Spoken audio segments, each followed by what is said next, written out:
वाहिगुरू जी का खालसा वाहिगुरू जी की फतेह।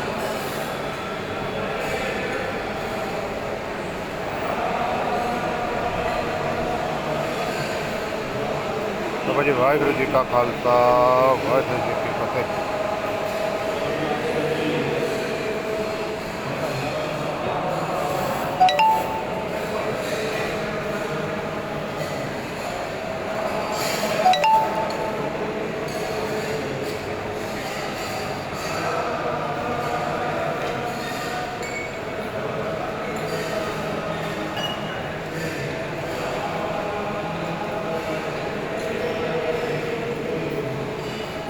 अमर जय जय वाहिगुरू जी का खालसा वाहिगुरू जी की फतेह। ये अमृत वेला गुरुद्वारा पंगल साहिब ज़्यादा लंगर चल रहा है। जो संगत नाश्ता कर दी गई जो विजय वर्ष महापुरुषों का प्रायोगिक परंपरा ये कंटिन्यू कर चली आ रही है। जो नाम सिमरन की अमृत वेले 4 बजे तो लैके 6 बजे तक ते शामां 7 बजे तो लैके 9 बजे तक नाम सिमरन होता है। सवेरे जिन्हें भी सेवादार हैं सब नाम सिमरन छाजली करते हैं। नगर निवासी होंगे दर्शना नहीं आई संगत होंगी वहीं एक जगह बैठ के नाम जपते हैं। रात के जिन्हें भी सारे घंटा बैठ के मुसलमान करके नाम सिमरन करते होंगे। मुझे बेनती कि अक्टूबर में इंडिया की फ्लाइट जिस दिन खुला करेंगे कि मंगलवार वीरवार शनिवार के जिन्हें भी संगत बारी का माहौल निर्माण एक दिन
पूरी हाजरी नाम दे विच लवा के बड़े सत्कार नाल जिथे जिथे करे है ना पूरे कद बदार सत्कार नाल सतगुरां नूं हाजर नाजर समझ सारे गुरु प्यारे सीधे कर लेना पीछे में बैठना निका ना कोई गाली करनी ना खड़े देखना ना गुरु महाराज प्रदेश से नहीं लाइया मैं बराबर भजन को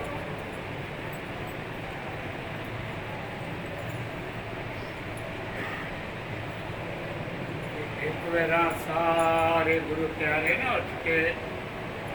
सारे ने गुरु की संगत में आके खड़े हो के हाजरी लवानी है बहुत सतगुरां की कृपा वरतन रही है सारे गुरु की संगत गुरु प्यारे सतगुरां नूं हाजर नाजर समझ के अपना समा लेके लाउंदे इस तरह सतगुरां की कृपा बख्शिश रहमत तरस दया इस तरह बनी रहे ये सारे गुरु प्यारे ने ना इस तरह मिल के निकी आवाज नाल कि ना अगे ते ना पिछे ना उच्चा ना नीवा ये दो हिस्से हैं ना गुरु की संगत नवी संगत रलती है नहीं पता होंदा जिन्हों के भागों च उन्हों की हाजरी आपकी भी लगन दी है बिना भागों तो नहीं ये सारी गुरु की संगत बेनती प्रवान करती है ये सारे ने ना मिल के जदों तुर के शुरुआत होती ना जिस तरह सारे गुरु प्यारे ने एकदम बोलना वा इकट्ठिया आवाज शुरू करनी इकट्ठिया छड़ना ना अगे ना पिछे ना उच्चा ना नीवा ये बहुत सतगुरां की कृपा नाल एक मेरी नाल रल के दूजी मेरी फिर मूँह च बोलना दो बारी उच्ची नहीं बोलना ये बाद जब शुरुआत होती ना चलो सारे गुरु प्यारे ने एकदम बोलना सत करके एक बारी ना लड़ के दूजी बारी फिर मूँह च बोलना तो जी सैड आप नाल तुरे फिरते हो तो नाल मिल के वारी देनी किसी भी गुरु प्यारे ने किसी को धक्का नहीं मारना किसी को खिंच के नहीं कहना बड़े प्यार नाल सत्कार नाल गुरु की संगत रलती है नवी नहीं पता होंदा को अगे पिछे आवाज आती है ना उन्होंने बड़े प्यार नाल सत्कार नाल समझा देना बोलना सारिया नहीं आ नाम जरा परमेश्वर का किसी जीव की वडियाई थोड़ी है निरंकार परमेश्वर का शुकराना गुरु पातशाह जी कृपा करके करा रहे हैं महाराज पातशाह जी का हुक्म आ सत संगत कैसी जानी है जिथे एक नाम मुखानी एक निरोल नाम ये बड़ी बड़ी अपरपार कृपा बख्शिश है सतगुरां दी उन्ना आपां जिन्ना वध तो वध गुरु पातशाह शुकराना करा लेना ये गुरु महाराज पातशाह जी का तरस है सारिया आप जपाए जपे सो नाम ये फिगर उदमा के सतगुरां दे डोरियां गुरु महाराज बादशाह जी दे चरना की कृपा की याचना की अरदास। सतगुरु जी कृपा रखियो, बर्फ रखियो, रहम रखियो, आप जी की कृपा बनी रहे। ये सारे गुरु प्यारे ने बोलना वा निकी आवाज नाल के सारे ने रल के सतनाम वाहिगुरु, सतनाम वाहिगुरु।